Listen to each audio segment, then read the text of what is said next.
وطن افسانه پردازه، تو را افسانه میخواند. حقیقت نام آثاره، حقیقت خانه میخواند. یکی در کوه ساری شاد ماند، قصر میبیند. یکی کاشانه ای غم در بغل کاشانه میخواند. وطن ای جان، وطن ای دل، وطن ای سرزمین گل. بهشتی ما، بهشتی ما، بهشتی ما، بهشتی ما.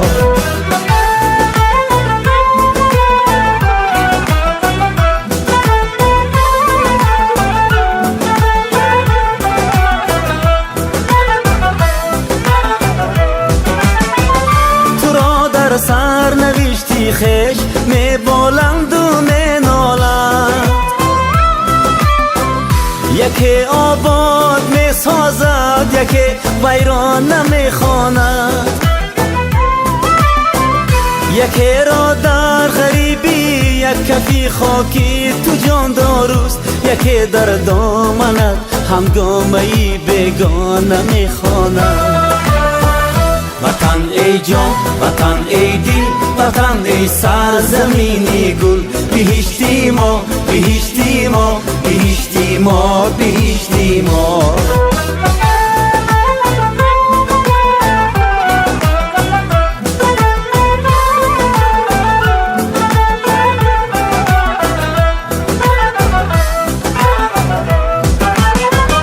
تو را مردی ره منزل به منزل میکند دنیا. هوس پیمانه یک گردشی پیمانه میخواند. حبیب می سرایت شاه بیتی شاه راحت را. حدیث تن چشم حسرتی گرگانه میخواند. وطن ای جان، وطن ای دل، وطن ای سرزمین گل. بهشتی ما، بهشتی ما، بهشتی ما، بهشتی ما.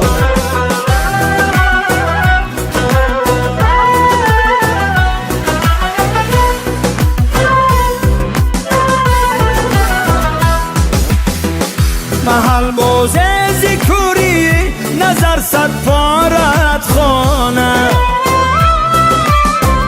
جهان سازه ز هستی گوهری یک دانه میخواند.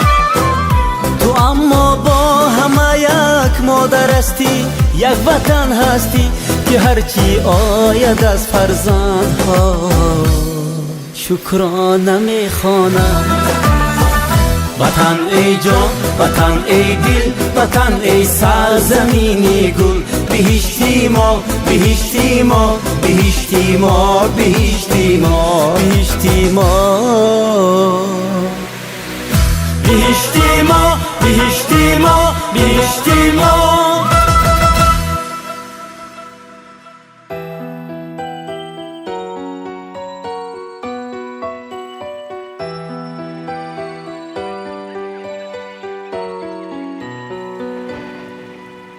شکفته شکفته ترزی گلشنی، تو ای دیار عشق و نور و روشنی.